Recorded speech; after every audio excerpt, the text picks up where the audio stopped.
नमस्कार दोस्तों, स्वागत है आपका अपने YouTube channel study with Durgesh पर। उम्मीद करता हूँ आप लोग अच्छे होंगे। चलिए आज हम नया अध्याय शुरू करेंगे, संधि।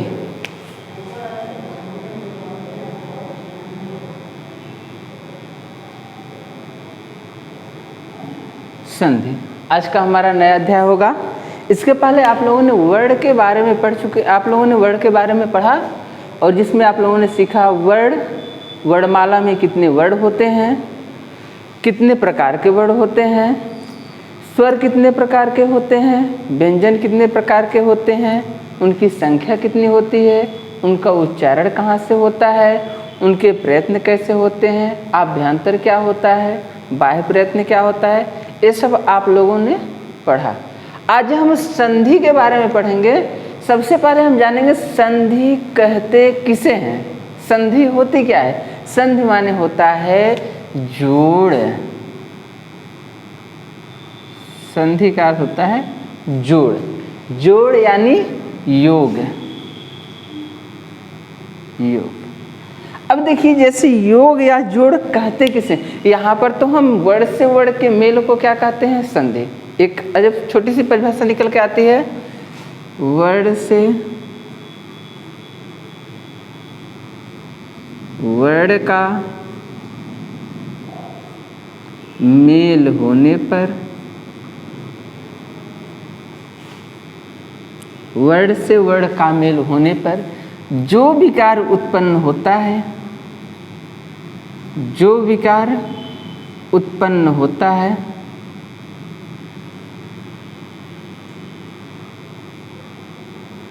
जो विकार उत्पन्न होता है उसे संधि कहते हैं।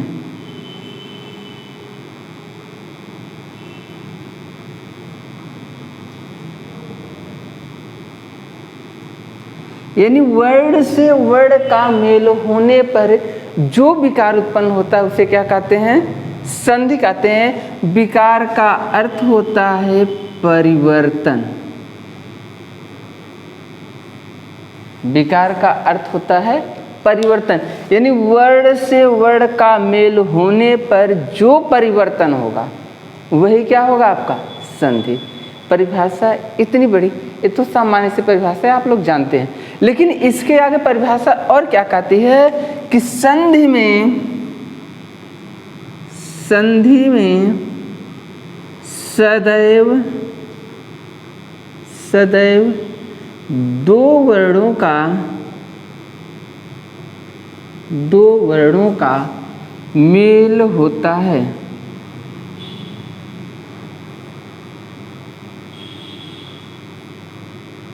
यानी संधि में सदैव दो वर्णों का मेल होता है। यानी दो वर्ड जैसे हम कह दें अ प्लस अ, अभी एक वर्ड है, अभी एक वर्ड है, दोनों मिलेंगे तो क्या हो जाएगा, आ। अब ये आ क्या है, ये भी पूछता है। तो इसके आगे एक छोटी सी परिभाषा थोड़ा सा और आगे बढ़ती है कि संधि में सदैव दो वर्णों का मेल होता है। अब यहाँ पर हमको आ क्या है, इस संधि वर्ण होगा। कैसे होगा वो भी देखते हैं। क्यों? क्योंकि जब संधि होगा, वर्ड से वर्ड मिलेंगे, तो वो दोनों वर्ड कहाँ मिलते हैं, कैसे मिलते हैं, ये भी तो जानना जरूरी है। चलिए अब कहता है संधि में प्रथम, इसे कहते हैं पूर्व प्रथम या पूर्व पद का अंतिम वर्ण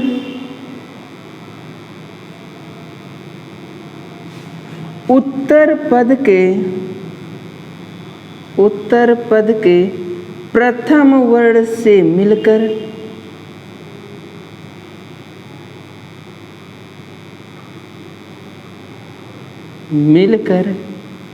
एक नए वर्ण का निर्माण करता है, एक नए वर्ण का निर्माण करता है जिसे संधि वर्ण कहते हैं। ठीक, यानी वर्ण से वर्ण का मेल होने पर, संधि की परिभाषा, वर्ण से वर्ण का मेल होने पर जो विकार उत्पन्न होता है उसे क्या कहते हैं? संधि कहते हैं। जैसे एक शब्द हम लिखते हैं सूर्य धन उदय, सूर्य धन उदय बराबर क्या होगा?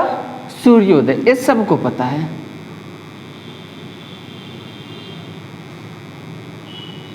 बराबर सूर्योदय।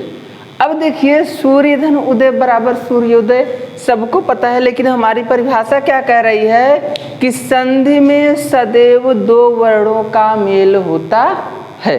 ठीक, अब संधि में सदैव दो वर्णों का मेल कौन कौन सा होता है? चलिए, अभी वर्ण में आप पढ़े थे तो वर्ण में जो व्यंजन होता है उसे क्या कहते हैं? हल कहते हैं, और जो स्वर होता है उसे क्या कहते हैं? अच कहते हैं।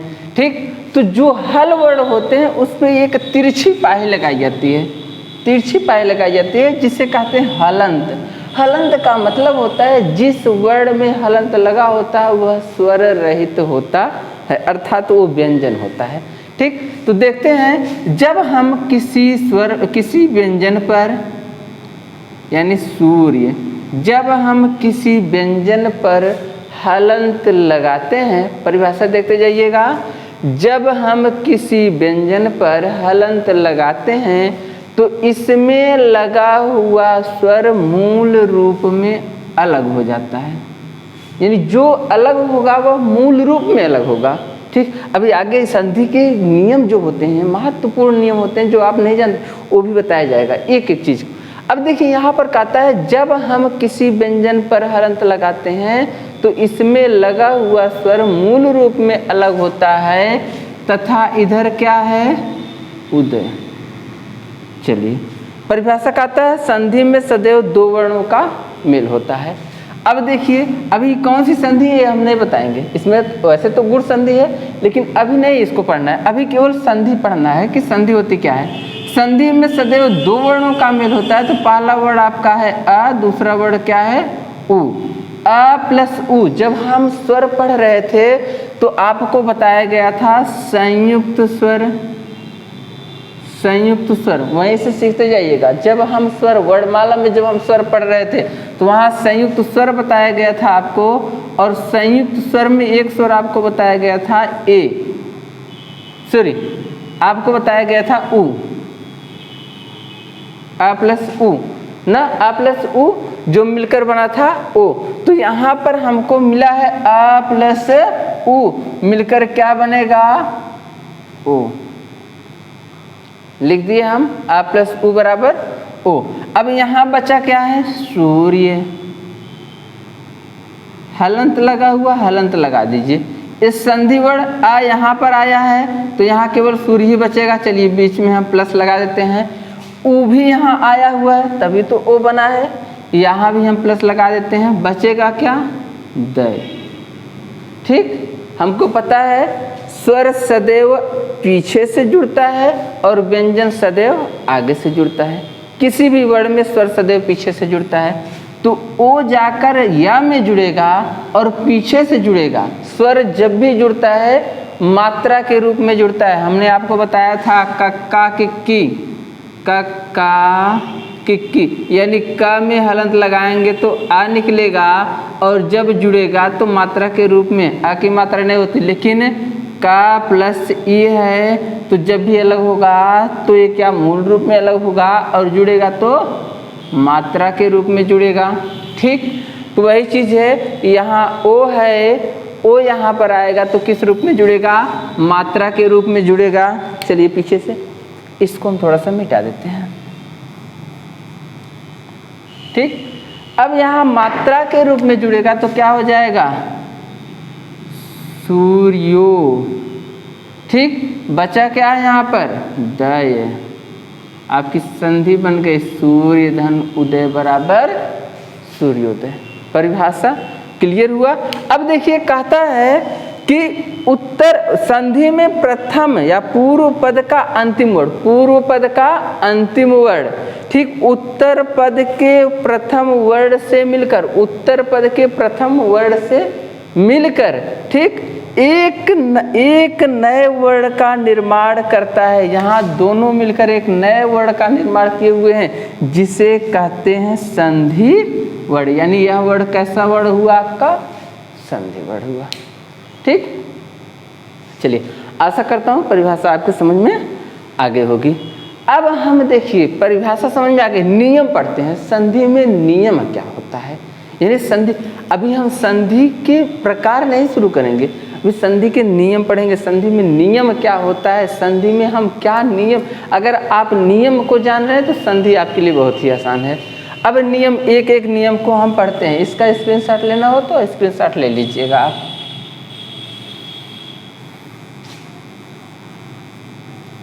चलिए संधि में हम नियम को पढ़ते हैं।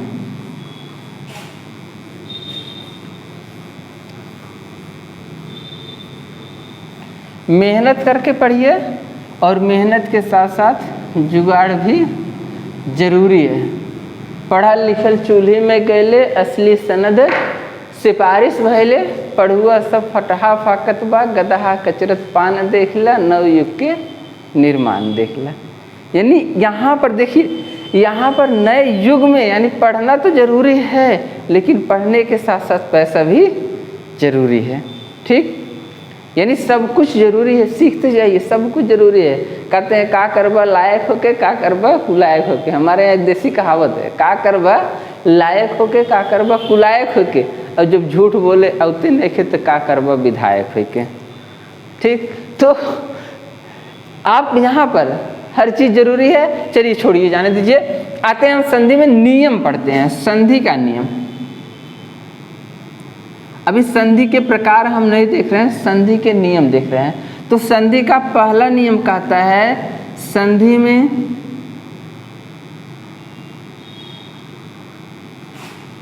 सदैव दो वर्णों का मेल होता है।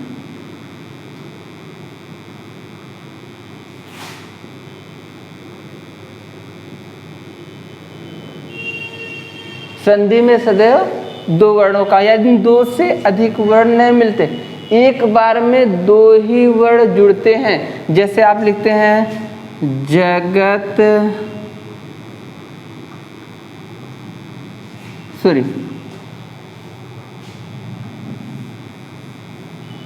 जैसे आप लिख सकते हैं सत धन चित धन आनंद। क्या हो जाएगा? सच्चिदानंद। सच्चिदानंद हो जाएगा ना। लेकिन यहाँ पर देखिए 1 2 3 4 वर्ड जुड़े, लेकिन एक बार में कितने वर्ड जुड़े? एक बार में दो ही वर्ड जुड़ते हैं। अर्थात परिभाषा नियम आपका कहता है कि संधि में सदैव दो ही वर्णों का मेल होता है। व्यंजन संधि है, अभी कैसे इसको आगे बताएंगे, जब व्यंजन संधि पढ़ाएंगे तब बताएंगे। यानी त के बाद अगर च आता है तो त का च हो जाता है। ठीक, अभी आगे बताएंगे इसको। ठीक, संधि के विशेष नियम, केवल इसको हम देखते हैं। दूसरा नियम आपका कहता है कि संधि में, संधि माने जोड़, यानी वर्णों की संधि में, वर्णों के जोड़ में, संधि में, संधि में स्वर वर्ण, स्वर वर्ण सदैव पीछे से तथा व्यंजन वर्ण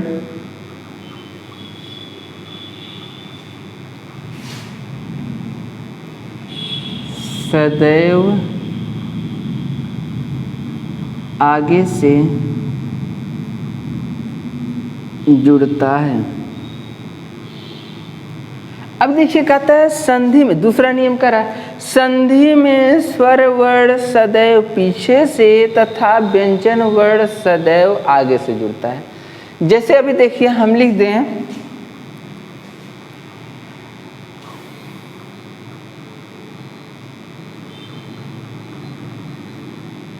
सत्य ना। अब हम अलग करेंगे, एक एक वर्ड को अलग कर देते हैं। अगर इसको अभी ये संधि विच्छेद नहीं कहा जाएगा, ये वर्ड विच्छेद हो जाएगा। एक एक वर्ड को जब अलग किया जाता है तब वह वर्ड विच्छेद कहलाता है। जैसे हम लिख दें स धन अ धन त धन य धन अ, ठीक हो जाएगा सत्य। अभी वर्ण विच्छेद आपका हो गया।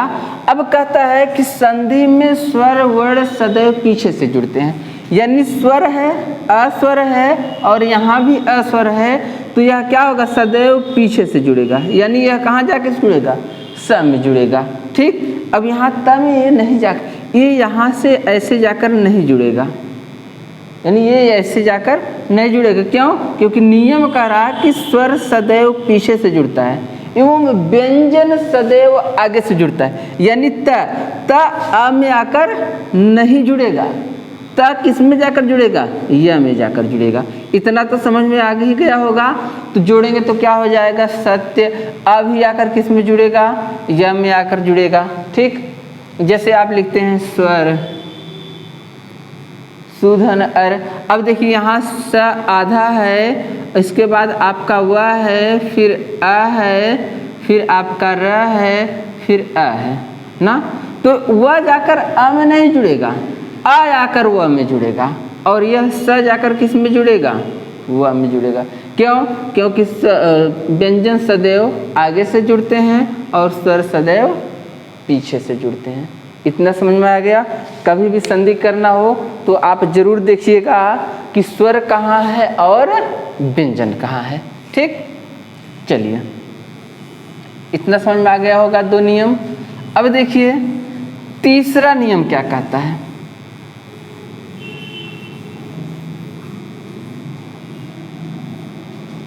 आपका तीसरा नियम क्या कहता है? तीसरा नियम कह रहा है जब हम किसी भी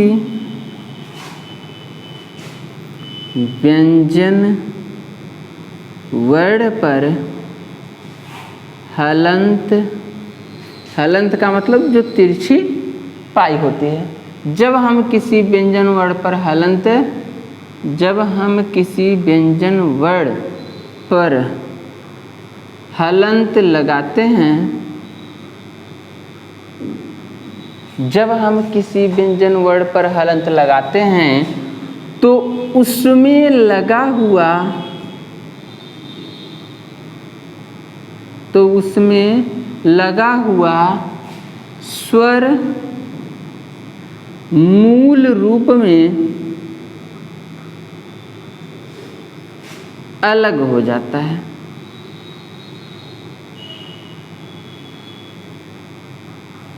कहता है जब हम किसी भी व्यंजन वर्ण पर हलंत लगाते हैं तो उसमें लगा हुआ स्वर मूल रूप में अलग हो जाता है। ठीक, जैसे हम लिख दें हे, हे। अब देखिए यहाँ पर हे है। ठीक, अब हे है तो कहते हैं जब हम किसी भी व्यंजन वर्ण पर हलंत लगाते हैं। चलिए हम हा पर हलंत लगा कर देखते हैं। हा पर जब हलंत लगाते हैं तो कहता है कि उसमें लगा हुआ स्वर मूल रूप में अलग होता है। तो हा पर जब हम हलंत लगाएंगे तो यहाँ पर कौन सा स्वर है ए, तो यह मूल रूप में अलग होता है। फिर इसी की परिभाषा कहती है तथा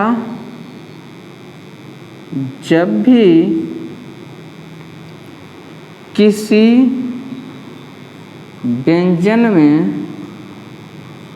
में स्वर को जोड़ते हैं तो वह मात्रा के रूप में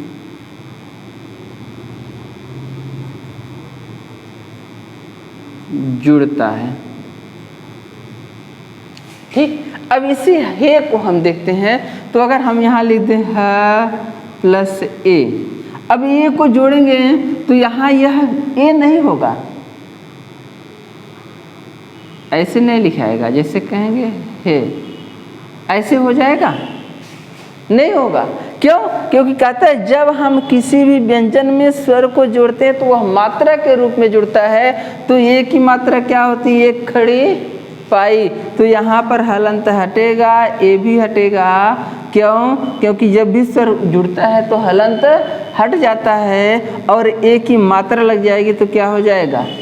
हे।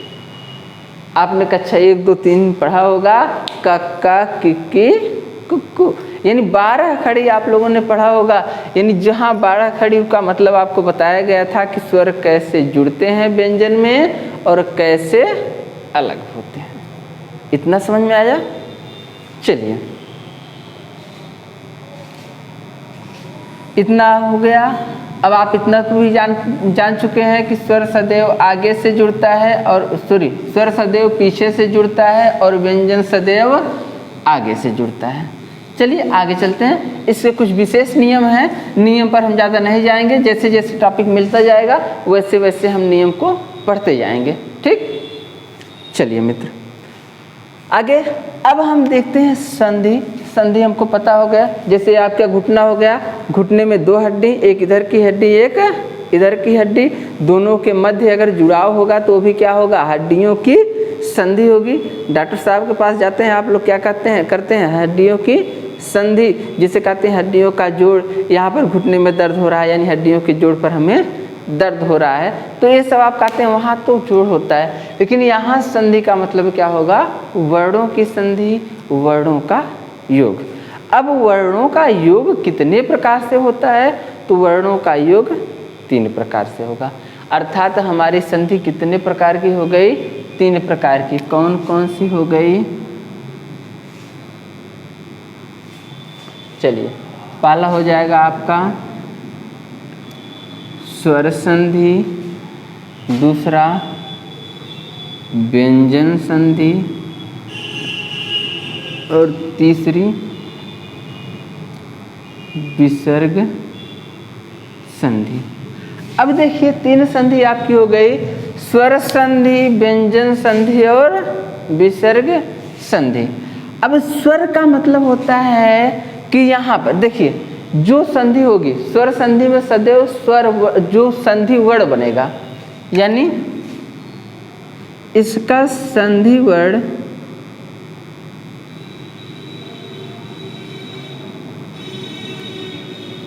सदैव स्वर होता है। इसका संधि वर्ण सदैव स्वर होता है, इसलिए इसे क्या कहते हैं? स्वर संधि कहते हैं। यानी स्वर से स्वर का मेल होने पर जो विकार उत्पन्न होता है, विकार का मतलब परिवर्तन, यानी स्वर से स्वर का मेल होने पर जो विकार उत्पन्न होता है उसे क्या कहते हैं? स्वर संधि कहते हैं। अब देखिए यहाँ इसका नाम व्यंजन संधि क्यों पड़ा? क्यों? क्योंकि इस संधि का यहाँ जो संधि वर्ण होगा, संधि वर्ण आप लोग जान ही रहे हैं, यानी परिवर्तन होने के बाद, जुड़ाव होने के बाद जो वर्ण बनता है, यहाँ जो संधि वर्ण होगा, संधि वर्ण सदैव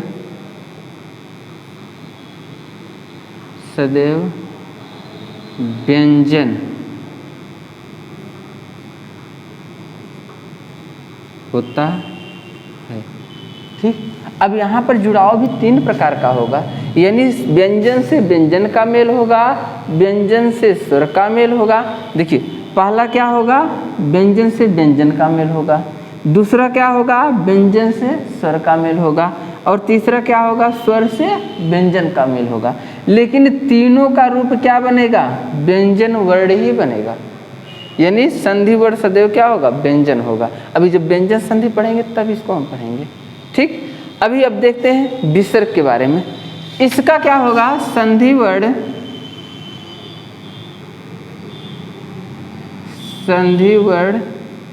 स्वर एवं व्यंजन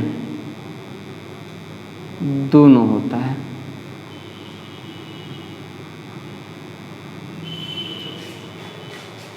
इसका संधि वर्ण स्वर और व्यंजन दोनों होता है। क्यों? क्योंकि इसके पहले आप लोगों ने पढ़ा कि स्वर जो अब जब आप पढ़ रहे थे स्वर वर्णमाला, ठीक, स्वर व्यंजन और अयोगवाह। जो अयोगवाह हुआ था, अयोगवाह के दो भेद बताए गए थे आपको, अनुस्वार और विसर्ग ना। और अयोगवाह जो होता है वह स्वर के भी साथ जुड़ता है और व्यंजन के साथ भी जुड़ता है। यानी इसका जातीय लगाव स्वर और व्यंजन दोनों के साथ होगा। इनका जातीय योग स्वर और व्यंजन किसी के साथ नहीं होता। अब देखिए यहाँ पर जो होगा यह क्यों होगा? क्योंकि यह स्वर और व्यंजन दोनों के साथ जुड़ता है, तो इसलिए इसका परिवर्तन स्वर में भी हो सकता है और व्यंजन दोनों में हो सकता है। सीधी सी बात, सब कुछ छोड़ते हैं, ज़्यादा अंदर गहराई में ज़्यादा नहीं जाएंगे, क्योंकि हमको क्या करना है, हमें एग्ज़ाम क्वालिफाई करना है। उतना ही पढ़िए जितना समझ में आ जाए, जितने से हम क्वालिफाई हो जाएं। और ज़्यादा से ज़्यादा पढ़ने की कोशिश तब करिएगा जब आपको किसी को पढ़ाना हो, ठीक। अभी तो हमारा देखिए नौकरी का बहुत ज़्यादा क्या है, यहाँ पर महामारी फैली हुई है, बेरोजगार इतने ज़्यादा हो गए हैं कि अगर बेरोजगार मेला भी लगाया जाए तो कुंभ से बड़ा होगा, ठीक है। चलिए, कुंभ में जितने लोग आते हैं सब बेरोजगार, साधु संत तो बेरोजगार ही होते हैं, रोजगार होते हैं। तो यहाँ पर देखिए हमको बस उतना ही पढ़ना कि यहाँ संधि जो विसर्ग संधि होती है वो क्या होगा, इसमें व्यंजन वर्ण भी होगा और स्वर वर्ण, दोनों वर्णों में परिवर्तन होगा। अब देखिए इसका संधि वर्ण सदैव स्वर होता है, यानी स्वर से स्वर का ही मेल होगा। एक तरफ स्वर होगा तो दूसरी तरफ भी स्वर ही होगा। लेकिन यहाँ एक तरफ व्यंजन होगा तो दूसरी तरफ स्वर हो सकता है, या दोनों तरफ व्यंजन हो सकता है। और इसमें क्या होगा, एक तरफ विसर्ग रहेगा, दूसरी तरफ क्या होगा, स्वर हो सकता है। एक तरफ स्वर होगा, दूसरी तरफ व्यंजन भी हो सकता है, तो भी उसका परिवर्तन क्या हो जाएगा, विसर्ग में हो जाएगा, ठीक। कैसे होगा, एक एक चीज़ को जब पढ़ेंगे विसर्ग संधि तब आपको पढ़ाएंगे, ठीक। नियम क्या होता है, नियम बताएंगे।